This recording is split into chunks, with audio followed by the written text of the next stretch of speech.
What is going on, everybody? It is your boy, Dan Squidz, and welcome to the best channel in all the 7 seas. This is the home of retro, classic, and nostalgia gaming. So if that's your thing, you are in the right place. Make sure to hit the subscribe button. And today we're going to be continuing the Crash Bandicoot 4 Let's Play series. So no long preamble, we're just going to get straight back into the game. Let's go. All right, so picking up from where we left off, hit the road. All right, let's crack on with the game. So I know you guys have probably noticed that my voice is a little bit tender. I've actually lost it. And no, I'm not sick. I lost it at a Bucks party. So we had a big weekend last weekend for my friend. He's actually going to be my brother-in-law. His Bucks. We went away. We got a house up north in Byron Bay, right on the border of New South Wales and Queensland. And we had a good time. We had a party time, and needless to say, your boy got messed up. I got riggedy wrecked, son, and now I sound like Rick Sanchez. So I don't know how you lose your voice from partying. I wasn't yelling. I don't think I was talking that much, but I lost my voice from partying. If apparently drinking copious amounts of alcohol can do that to you, so that's a little message to the younger kids. Stay away. Do as I say, not as I do, as we collect our flashback tape. Thank you. You'll notice the flashback tapes are starting to get a little bit harder to find, a little bit deeper into the map. So yeah, it was, the Bucks party went for 2 nights, 3 days. So I'm never a big fan of partying across multiple days. Like, I'm too old for that, right? So I'm just gonna jump over that, smash that.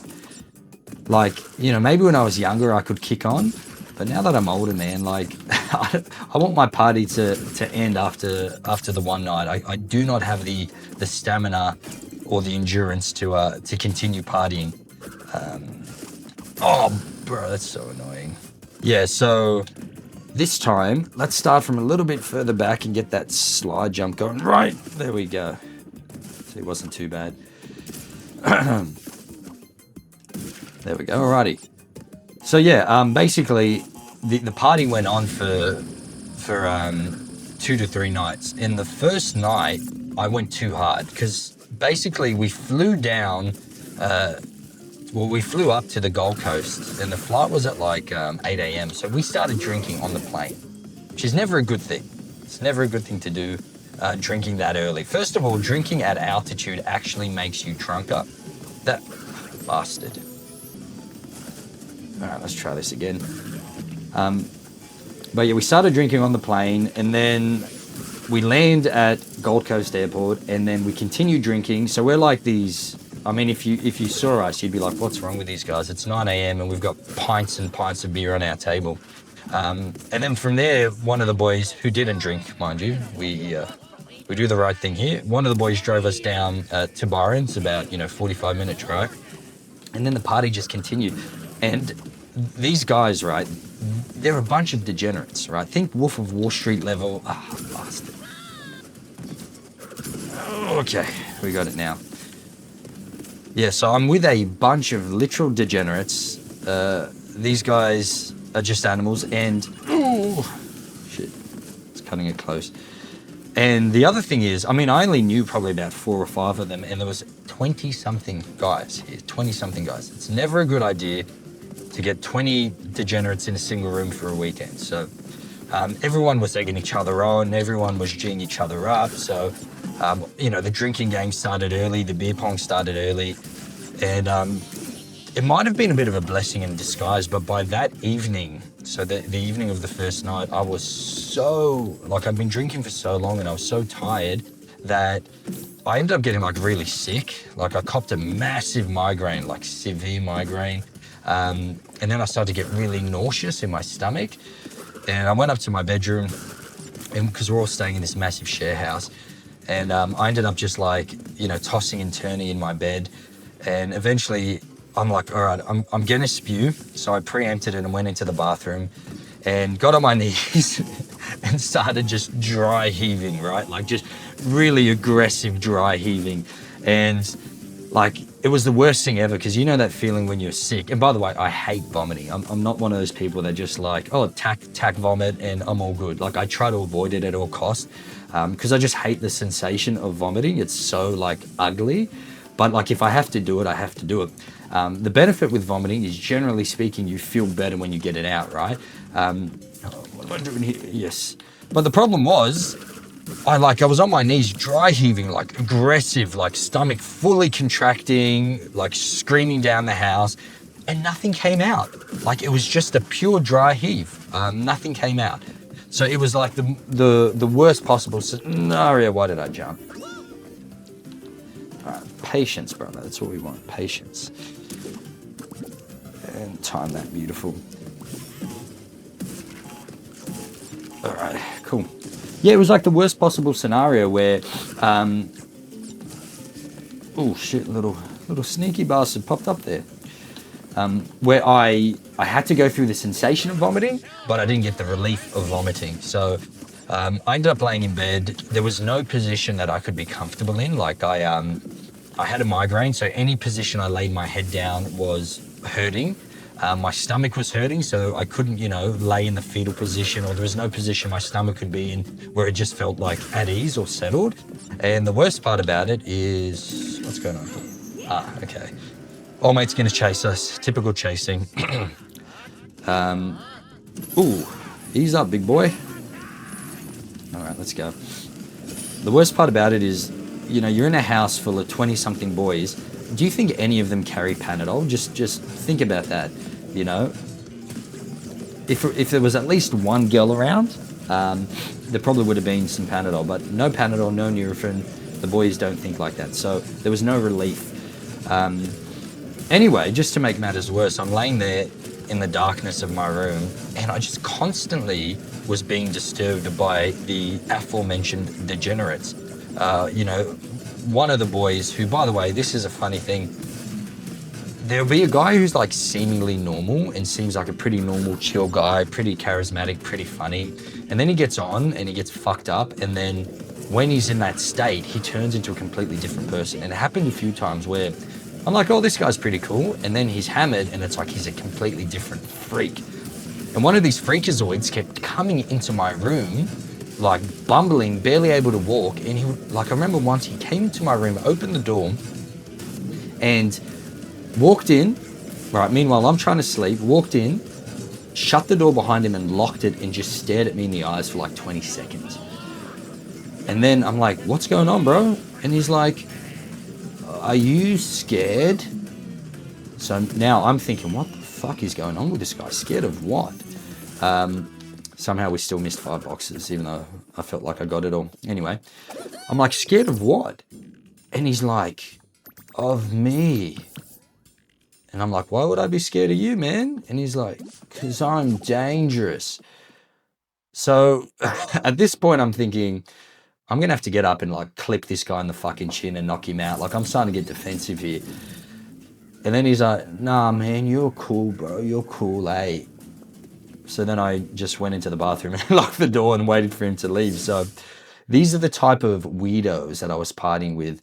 Another time, as we get into the boss battle here, I'll let him talk. Thirsty lunatics, put your freaky little hands together for Rocket Head!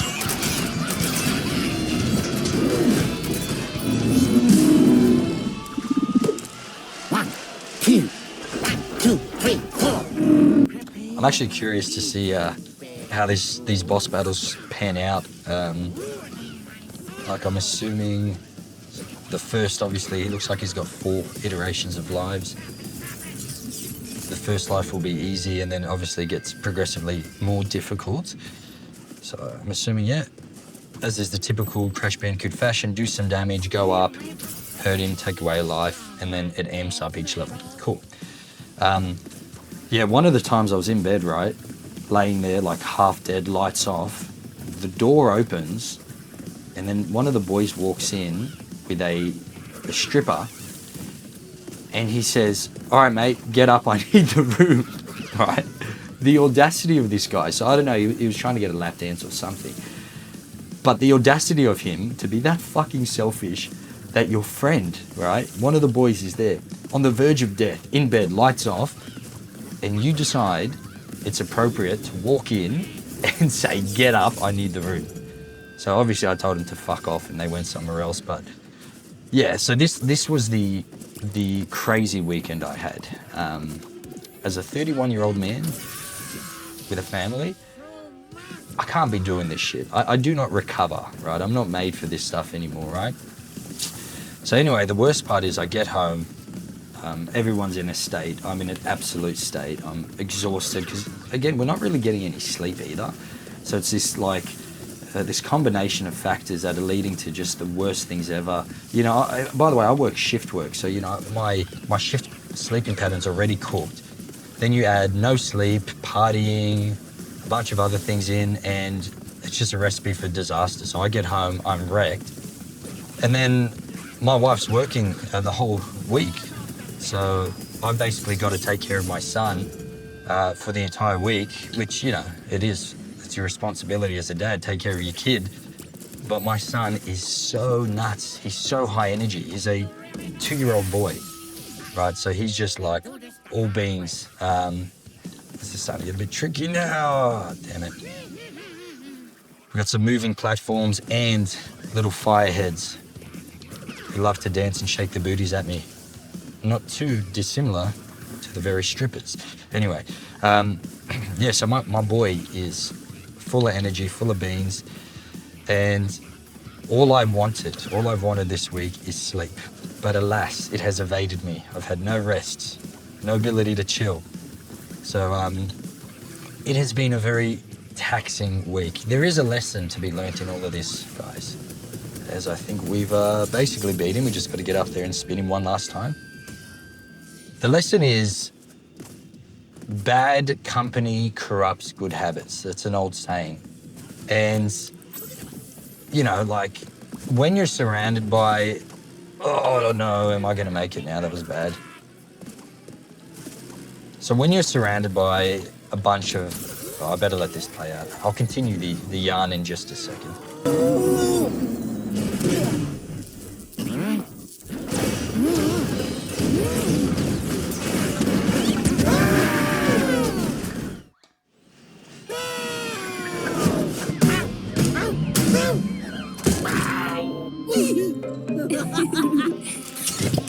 My beautiful creation.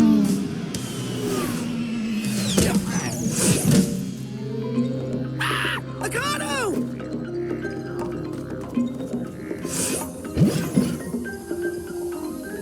All right, there we go. Another mask to chase into the void as we open up our next world. Here we go. What do we got here?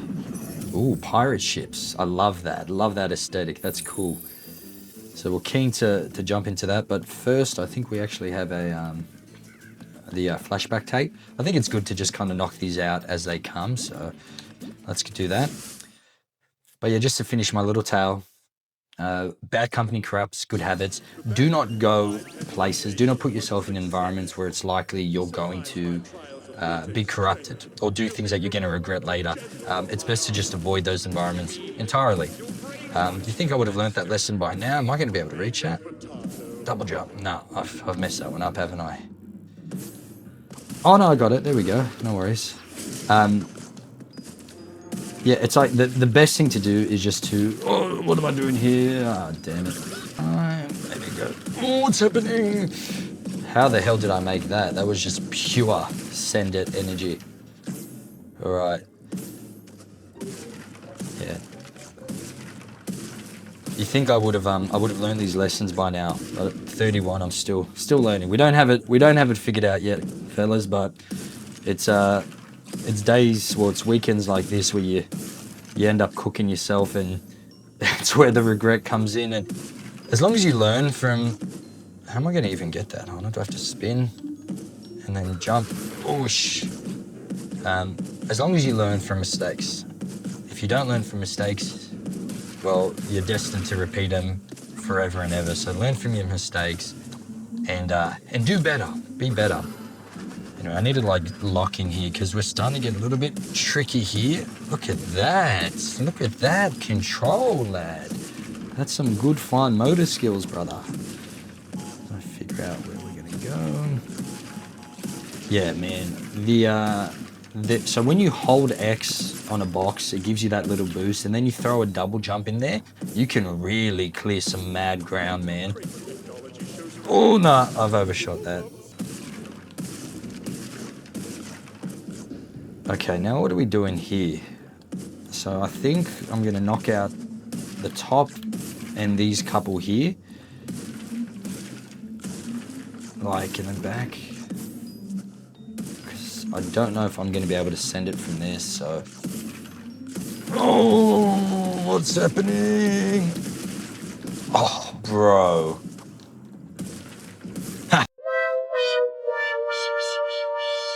That's pure luck. Pure luck. Oh my gosh. Spin. Oh, we're nearly at the end. It's okay. All right, here we go. Do I slide this? How do I? No. Right, let's just. Oh my gosh, so simple. I could have just jumped down. What? How did I miss 2 boxes? Where? I swear I got everything. Where? Where was that even possible for me to miss 2 boxes? Bruh, how annoying. After all that, I didn't even get all the boxes. You know, you guys are probably watching. It's probably obvious. I'll probably watch this back and they were right in front of me, but oh, how annoying, man. Anyway, what can we do? All right, so the next world we have, oh, Booty Calls, lad. Booty Calls is the next level. So what we're gonna do is we're gonna end that episode here. As always, guys, if you like the series, be sure to hit the like button, hit subscribe. It really helps out the channel. And we'll see you back here for the next one. Squidz out.